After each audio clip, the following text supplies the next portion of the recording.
I'm tired of being humble, let me get to it. That motivation music, get control of your life, don't let nobody else do it. Lotto and I gon' have matching Ep.531 cruising. Feel like you winning on the ground. Yes, sir. What's up, everybody? Welcome back to The Run with me, Manny Wilson, all the way from Detroit to Chicago to your speakers and headphones. Now, I appreciate you tuning in to the first interactive sports podcast and, a community. Yeah, make sure your voice is heard. So if you hear something you agree with, you disagree with, you like, you dislike, or you just want to go ahead, leave a quick take on our voicemail line, do that. Hit us up, 219-413-9405. And of course, we will play your take back on our next episode.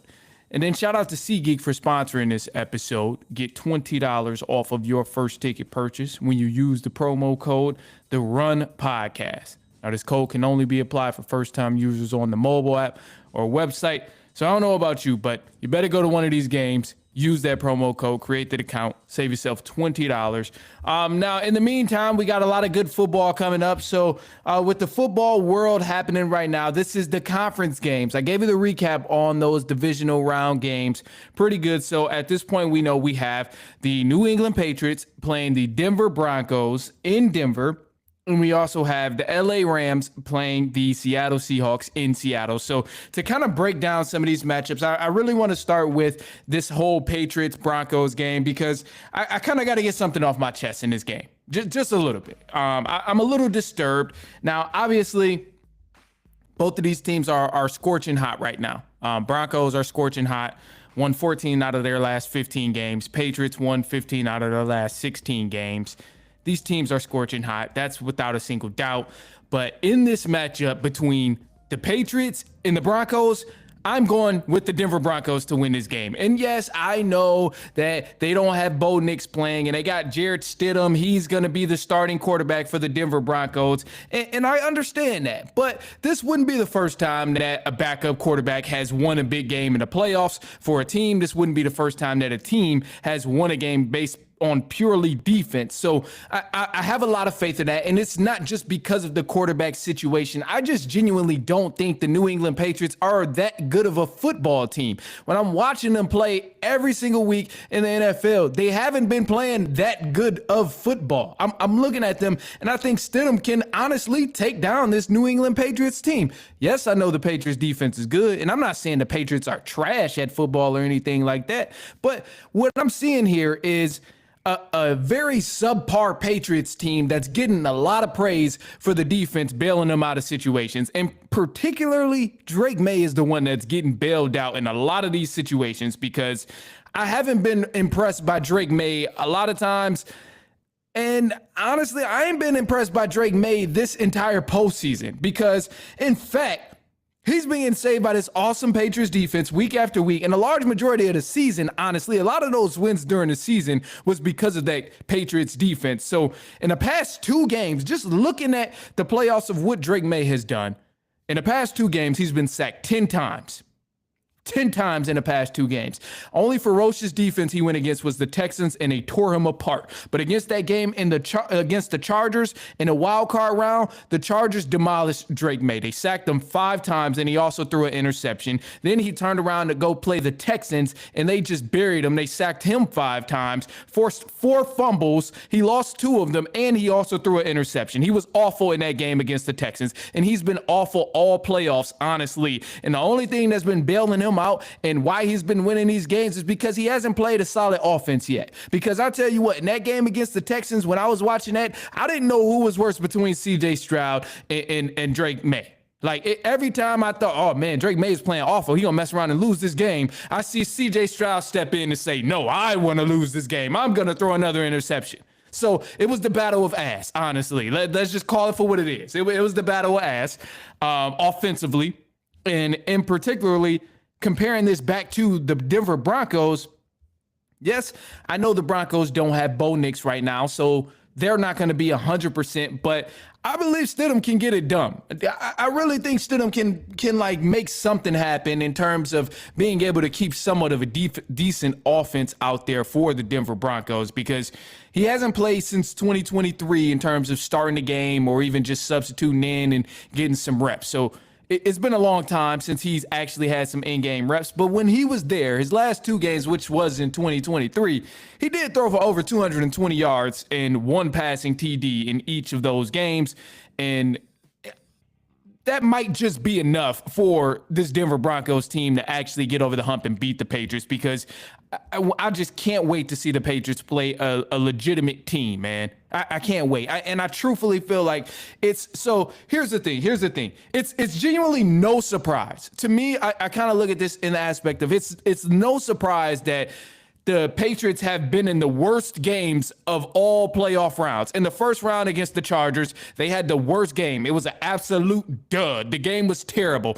And then the following week against the Texans, absolute dud in the divisional game. They played in all bad games, and not just the Patriots have been bad. That's not what I'm trying to say. I'm just saying any game they're in, I don't get to watch good football. I haven't been able to watch them play good football. It's been sloppy. It's been a lot of turnovers. It's been a lot of flags. It's just been all over the place in these games that they've played, and I don't think that's a coincidence. So now that the Patriots are playing the Denver Broncos team, who is clearly a solid defense, the offense is pretty decent as well. They went toe-to-toe against the Buffalo Bills.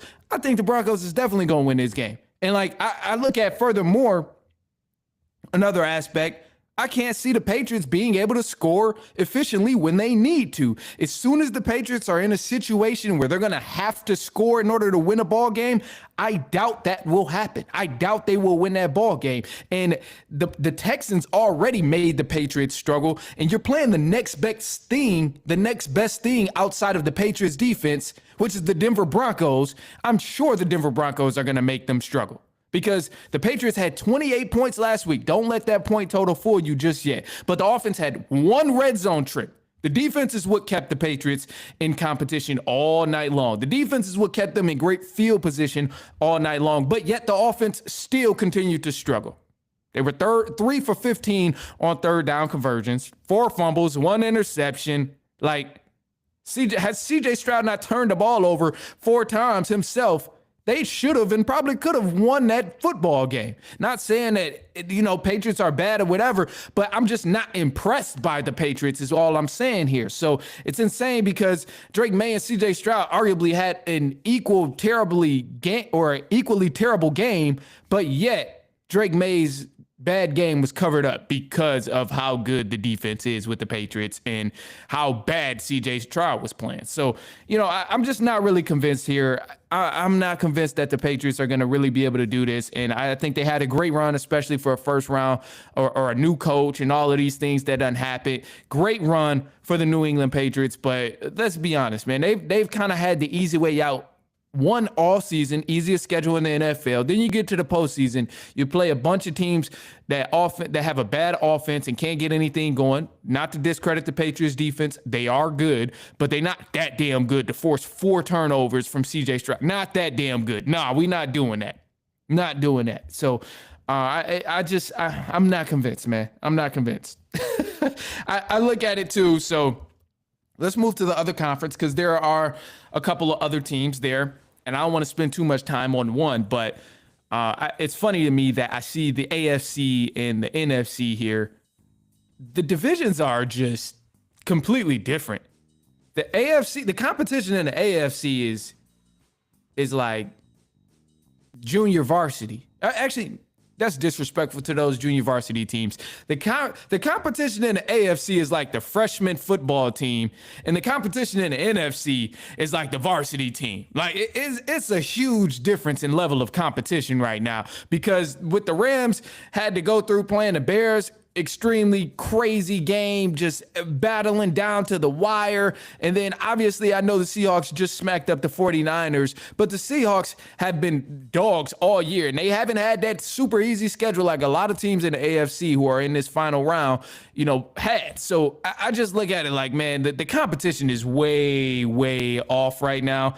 And it's funny because truly, I genuinely think whatever team is in the NFC and goes advance to the Super Bowl, they will end up beating either the Broncos or the New England Patriots. I just see it happening. And granted, if the Patriots go to the Super Bowl and they get popped, I would be content with that happening as well. I wouldn't even be mad. But bigger picture here, Seahawks Rams, it's in Seattle. I'm looking forward to this game here because this is going to be a battle. Seahawks, Rams, happening in Seattle, the number one scoring offense, Rams, going against the number one scoring defense, Seahawks. So in their last 7 games for the Seattle Seahawks, the Rams were the only team to score 21 or more points. So I just know it's coming down to the wire. Week 11, these teams played each other, and the Rams ended up winning 21-19. Week 16, these teams played each other, and the Seahawks ended up winning 38-37. Both times they played each other, it's been absolute cinema. It's been a strategic game on both sides of the ball. So I'm looking forward to this game against the Seahawks and the Rams. But however, I got to go with the Seattle Seahawks to win this game, man. I think a lot of weight is going to come down to how well Sam Darnold plays. But even if Sam Darnold comes out and gives us a subpar game, I think he has the defense and the help on the offense to truly help get him over the edge and win this ball game. However, the Seahawks will win this game against the Rams as long as Matthew Stafford does not have the ball last. That's the only exception. Yes, Seahawks, great defense. They force a lot of turnovers. Number 1 this, number 3 this, number 5, top 5, all of these statistical categories on defense. And then offensively, they're really good too. But all of that goes out the window if Matthew Stafford has the ball last. Because if he gets a chance to go on a game-winning drive where his team needs a field goal or even a touchdown, I have confidence in Matthew Stafford that he will get it done. However, if the Rams can somehow beat the Seahawks and work the Seahawks in between that time of a last final game-winning drive, cool, so be it. I was wrong. And if the Seahawks can do the same, cool, so be it. I was wrong. But if it comes down to a game-winning drive, I got the Rams winning it, especially if the ball is in Matthew Stafford's hand. The Rams defense is no joke, so it's going to be tough for the Seahawks to get their guys active. And one thing I really like about the Seahawks, and the main reason I say I think the Seahawks will win unless Matthew Stafford has that opportunity for a game-winning drive in any way, is because the Seahawks somehow find a way to take away the other team's best players. Like whether it's a receiver, run game, they find a way to just limit guys to minimum use. I don't know what it is about them. And I think we've seen that on display. It was either the Week 16 or the Week 11 game. I have to go back and look at it. But I know Week 11, Sam Darnold, he had 4 interceptions. He was throwing it all over the place. He didn't have his best game. And that cannot happen if the Seahawks are going to win. That can't happen. But even then, with 4 interceptions, the Seahawks still only lost by 3 points. And then in the game they won, a couple weeks later in Week 16, Sam Darnold still had 2 interceptions, which wasn't really his best game, kind of gave us a subpar performance in both of these games, but yet he still ended up finding a way to win that game. So a lot of weight is going to be on Sam Darnold and how many mistakes he's making and all, but I think the Seahawks still just have a little bit more in there, a little bit better than the Rams in every aspect of football. And it's not by much. It's no disrespect to the Rams because this is a good team. And I think it will come down to the wire. And I hope it does. I think this will definitely be a classic game that we're about to witness. And I hope so. But, oh, man, it's going to be tough. It's going to be tough. And it can go either way, but I'm going with the Seahawks to win, man. It's going to be interesting to see here. And it's gonna be tough, but I got Seahawks, man. Unless Matthew Stafford has an opportunity for a game-winning drive. Other than that, I think in between the lines, Seahawks will end up winning it. But it'll be close. It'll be close for sure. But look, man, we got some more stuff coming up. Atlanta Falcons fans, I'm a little disappointed. I'm disappointed in my Atlanta Falcons fans. So we're gonna discuss that in just a second. And we'll be back. And yeah, we'll be back. So it's halftime right now. And we'll take a quick break, sip some water, listen to a couple ads, and we'll be back. But it's halftime, so we'll be back in just a sec.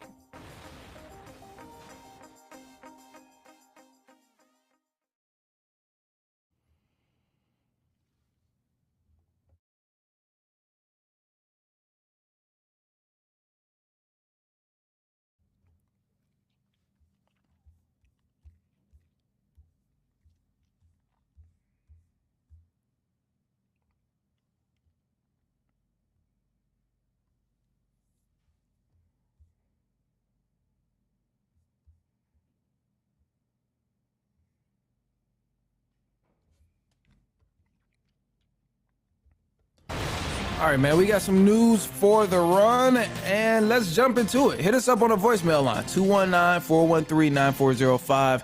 And, of course, we'll play it back. If you hear anything you want to just leave a quick take on or just spread some information, whatever the case is, let us know. We'll play it back next episode. So some of the head coach options, just to kind of keep everybody updated on that, one of the very much anticipated coaches is off the board. Mike McDaniel, he was fired from the Miami Dolphins. A lot of people was talking about bringing him in as a head coach and possibly getting him as an offensive coordinator as well, since that is his specialty. However, he declined the Philadelphia Eagles. He did not go to the Detroit Lions. He did not go to the Cardinals. He didn't go to the Browns. He didn't go to the Raiders, Ravens, or anywhere else as an offensive coordinator. However, Mike McDaniel went to the LA Chargers, man. He went to the LA Chargers to be the offensive coordinator. So happy for him. And this will probably be really good for Justin Herbert. But, oh, man, it's a little crazy. I'm shocked about it. The most recent hiring of head coaches was Robert Saleh to the Tennessee Titans. He decided to take on the role as head coach. Other than that, the Falcons still have Stefanski. The Buffalo Bills, they fired Sean McDermott, so he'll probably get another opportunity somewhere as head coach. Giants picked up Harbaugh, and it's just these three right now that has solidified spots, which is the Giants, Falcons, and Titans. They wrapped up their head coach. Mike McDaniel was he was someone a lot of people wanted as head coach, but he just took the role as an offensive coordinator. Eagles still need an offensive coordinator. Lions did hire an offensive coordinator. Don't know the guy's name, but the news with the Eagles is a little weird because the position as offensive coordinator is now being said to be a very undesirable position. A lot of guys are declining the interview to even have the chance to go be an offensive coordinator with the Philadelphia Eagles.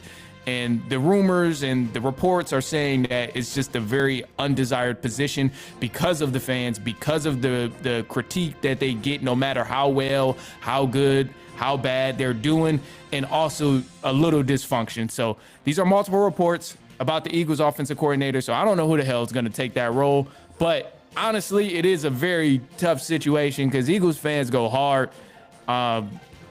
As soon as you start losing, they go hard. And it is a lot of dysfunction on that team right now. A lot of people probably don't know if they're going to keep A.J. Brown, if he's going to get traded, what the deal is there. There's also a lot of people who are up for free agency on that Eagles team. So you got to consider all aspects. So it'll be interesting to see what they do and who they hire to fill in that role as an offensive coordinator. Other than that, the Miami Dolphins, they did bring in a GM. They had a GM opening. The only other team right now with a GM opening is the Atlanta Falcons. They're still interviewing people and trying to figure it out. Something tells us all that by next Tuesday, we will know who that GM is. There's supposed to be a big press conference for the Falcons, but we still don't know who the lead candidate is. There's been multiple good names. 49ers GM has been in the mix. The Chicago Bears assistant GM is also in the mix. So we'll see what happens from there. However, one thing I can say, man, I'm a little disappointed in my Atlanta Falcons fans. So I mentioned earlier, and I'm going to try not to yell, man. I really don't like getting on here yelling. Like, I swear I don't, man. I know I do it a lot, and I can't help it sometimes. But I truly don't, want to get on here and just yell about how good this team, bad this team, whatever. I try not to. So I'm going to try my hardest to, cool it when I talk about these. I don't want to make fun of nobody either. I'm trying, man. These crazy Falcons fans, some of them. Now, here's the thing. As you all know, the Atlanta Falcons just recently hired Kevin Stefanski, former head coach of the Cleveland Browns. I was not okay with this hire. I was very upset about it. I thought it was a bad hire. I wanted other guys, Brian Flores, Clint Kubiak, Harbaugh, obviously when we had the chance. I mean, now there's Sean McDermott. There's a lot of other options out here. So I understand the frustration of not wanting Kevin Stefanski as head coach. However, that's done and over with. We can't do anything about it. Complaining isn't going to change anything. He just got hired. They're not going to listen to anybody talking about he's the wrong guy and this and that. The thing that's making me upset about that, it's not that, Stefanski was bad with the Browns. I understand the logic of being torn in between of him being bad with the Browns and Stefanski possibly still being a good coach with another team. I get that logic of why people are on separate sides of the spectrum in terms of Stefanski being a good coach. However, the one thing I am disappointed in is when people are trying to make this a culture conversation. When we're saying things like, Stefanski doesn't fit the culture as an Atlanta Falcon head coach. Like, he doesn't fit the culture and the right vibe to coach down in Atlanta. I get that, and that's just a little weird to me. Because, one, that has nothing to do with football. Absolutely nothing. If a guy knows his X's and O's, he knows his X's and O's. Stefanski possibly knows, he clearly knows his X's and O's because he's two-time coach of the year. And I hate that statistic about him, but that is the case. And if anybody knows his X's and O's, it is him to an extent. So I understand that of him maybe not knowing that, but the culture conversation is a little bit stupid. And it's a weird obsession that every position has to be a right fit for the Falcons culture. Right now, outside of black culture in Atlanta, the Falcons don't have any culture relating to football. We have none. So it shouldn't be a conversation of this guy needs to fit the Falcons culture and Atlanta culture and all of it. No, to hell with that. Look, I'm sorry. I love black culture more than anybody and more than anything. But right now, it is not important that the head coach fits the culture when we have no culture. The only culture that matters in Atlanta right now, Atlanta Falcon football, is winning culture. And we don't have that. We don't have winning culture right now. And I promise my fellow Falcons fans, as soon as the Falcons start winning, and if the Falcons start winning, everything will be just fine in terms of Falcons culture. I guarantee everything will be cool, everything will be fun, everything will look cool. I promise you, I promise you, everything that you could possibly think of will look good once the Falcons start winning. I guarantee it. I just know that's going to be the case. So the argument of he doesn't fit the culture and we should have hired Deion Sanders. Oh my gosh. What? How are, like, logically, why do Falcons fans think that Deion Sanders would have been the savior for a head coach? He's not even coaching in the NFL. And have you seen his record since Shador left? And that's another aspect. Why do you want Shador? This is a 5th round pick. I know what he did in college. I get it. I watched him every week. I understand that. But this is a 5th round pick. 5th round pick that you're talking about needs to come in and save the franchise. When we drafted Michael Penix in the 1st round and we watched Michael Penix throw dot after dot after dot before he was hurt. Yeah, he was a little inconsistent at times, but nonetheless, the man has a lot of promise. And if you make me choose between Michael Penix Jr. and Shador Sanders, I'm choosing Michael Penix Jr. 10 times out of 10 at the moment. So it's a stupid narrative. It's very stupid and it's insane. I don't know how the hell we go from winning football and wanting to win football games to wanting Deion Sanders and Shador Sanders in Atlanta. Do you understand that we would win 8 games for the next 2 seasons, and then after those 2 seasons, we'd be wanting Deion Sanders to get fired and Shador Sanders to get traded? It is the dumbest thing that the Falcons could possibly do, bringing Deion Sanders in and Shador. Like, what? What? Are you kidding me? It literally makes no sense. And look, I'm a Deion Sanders fan. Deion Sanders is part of the reason I wanted to play cornerback. He's part of the reason I wanted to play football. If we're being honest, he's part of the reason I even wanted, continue to be a Falcons fan and enjoyed being a Falcons fan. He's a big reason of why. For a lot of things, one of the greatest athletes of all time. You would never hear me say anything bad about Deion Sanders, the athlete, ever. No, one of the best without a single doubt. However, if he was to come coach Atlanta, one, he's not even coaching in the NFL, which is stupid. He would win 8 games. We'd ask for him to get fired after 2 seasons. If Shador was about to be there, we'd ask for him to get traded. And then outside of that, I really believe Deion Sanders, the obsession from a lot of Falcons fans, it really derives from his time with the Braves. Like, I get it. You know, Deion Sanders, hey, man, Atlanta Falcon football, he made it pop. I understand the impact of Deion Sanders. And I wasn't there to live in it, but I understand to the extent that some people was there around that time. I really do. I promise you, I hear you on that. And I understand that you were impacted in a certain way when Deion Sanders was there. But you got to understand, not all of that impact was just with the Atlanta Falcons, because he never hung up a banner for the Atlanta Falcons at all. The man was playing baseball and football, which is some legendary stuff, but he ain't hang up no banner in Atlanta Falcons at all, man. He was there for 5 seasons, got to the playoffs once. He ain't even spent his whole career in Atlanta. So it's silly to me when we act like, oh, he's the savior, or it's disrespectful that we're bringing in a coach that coached Shedeur Sanders to Atlanta Falcons because he decided to not start a 5th round draft pick. Just hear me out. Hear me out. In what world would any head coach start their 5th round draft pick? Hear me out. I understand there might have been some things that went into play and that came in effect when Shedeur Sanders was drafted and why he got pushed back further than what a lot of people thought. But in what world would a 5th round draft pick start over Joe Flacco in a pick that was way earlier? I just don't understand how or in what world that would even happen. And then a lot of people get upset because they say, oh, well, this is Deion Sanders' town. This is Deion Sanders' organization, whatever. This is his city, whatever, all of that. Okay, cool. Yeah, he also played for the Braves, and some could even argue that the Braves had a lot more success than the Falcons at that time, because when I looked at their history, 5 seasons in Atlanta, he only made the playoffs once. And we didn't win no damn Super Bowl. Deion Sanders ain't spent his whole career there at all. Now, when I look at Kevin Stefanski and Shedeur Sanders, yes, there might have been some frustrating things. Stefanski ain't had the best situation for quarterbacks at that time. It might have been a lot of Browns ownership that was shaking things up as well.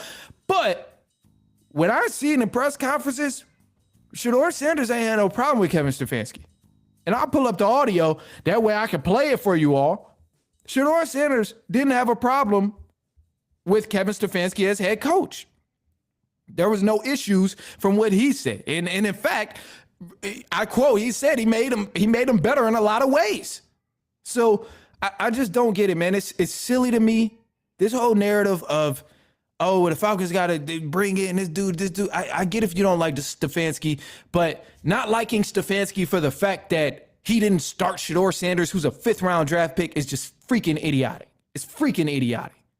I can understand if you don't like Stefanski because you don't think his statistics line up with a good head coach, or you don't think he has the X's and O's to take the Falcons to the next level. I get that. I understand why some people are divided on that. Hell, I didn't want Stefanski to be the coach of the Atlanta Falcons either. But saying we should have traded for Shedeur and brought Shedeur, and oh, Stefanski, he's going to be a bad coach because he didn't want to start Shedeur and all of it. He did Shedeur bold, and oh, well, he this, and it's stupid. It's silly. And it's stupid.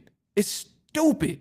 Especially when people bring in the conversations of the Falcons should have brought Deion Sanders instead of Matt Ryan, or the Falcons should have brought Michael Vick to be the head coach. And what are we talking about? What are we talking about? It's stupid. It's stupid. I'm sorry, man. These guys are legends on the field, legendary athletes. But that don't mean that somebody can be able to cook up X's and O's and be able to make something happen. I mean, honestly, I trust the 2-time coach of the year. I hate that statistic, but I trust the 2-time coach of the year over Mike Vick coaching my team. The athlete, give me Mike Vick every single time. The athlete, give me Deion Sanders over Matt Ryan every single time. But I don't. It's stupid, man. It's stupid. And the fact that people keep bringing Deion Sanders into this when he's not even coaching in the NFL is blowing my mind, man. It's really blowing my mind. Really blowing my mind. I was trying not to yell. I don't think I did a good job at that. There's a lot of staffing updates. I'm not gonna go through them all today. I'll bring them at some point. But obviously, Kevin Stefanski's there. The good thing about this is Jeff Albrecht is staying on staff, defensive coordinator. He'll be there. Bill Callahan, who's a legendary offensive coach, offensive line coach, is joining the Atlanta Falcons staff. It's also said that Kevin Stefanski is bringing his offensive coordinator from the Cleveland Browns to be the offensive coordinator at the Atlanta Falcons. So that's another thing that's going on. And before I leave you guys, I got to play this Shedeur Sanders clip so you can hear it and understand, like, it's levels to this, bro. Like, it's really levels to this. And I'm on record saying I didn't like the way Stefanski handled the Shedeur thing, but it's really levels to this, bro. So here's Shedeur Sanders on Kevin Stefanski and his relationship with head coach Kevin Stefanski at that time. Just Coach Kev, he been real tough. He been tough, you know, and it's good. I think I grew and I learned a lot from him. I think this week we had a conversation just about things, you know what I'm saying, just about things in general. And I feel like, you know, we grew to understand each other. You know, we share different things, you know, that we both will go through, you know. So I know he wanted this win, and I know he wants every win, but I know this one means a lot. And I don't know. I wish we all, like, as a team, and I wish everybody could have got more personal, you know, within this last year. Quinshon even came over my house a couple of days ago, you know, and like I said, in that dark time, he came over my house and just talking, like, bro, like, speaking life into me, and that's what I needed. And I'm truly thankful for him, and his presence definitely is missed. So, yeah, man, I just, you know, I go back and forth. I don't know what these Falcons fans want, but it's insane, bro. It really is insane. And I try not to let certain stuff get to me. I try and be cool about it. But I struggle, man. Because this don't make no damn sense. Some of this stuff don't make sense that people be saying, man. Anyway, that's all I got. So I'm going to leave y'all on a positive note. The positive note is just going to be step out on faith, man. Whether that's believing in your team, whether that's believing in God, whether that's believing in anything that you're putting your mind to, just step out on faith, man. I'm going to just leave it at that. Trust, believe, and look, that's going to be the positive note for today. Other than that, that's all I got for y'all. So I appreciate you for tuning in, kicking it, listening to me yell, even though I was trying not to. I really don't be wanting to yell, but we'll be back, man, later on next week, actually. And yeah, man, these great games coming on. So yeah, we'll be back later on this next week. You enjoy all these football games. Enjoy it. Have a great time watching. And yeah, I see y'all next week, and so on and so on and so on.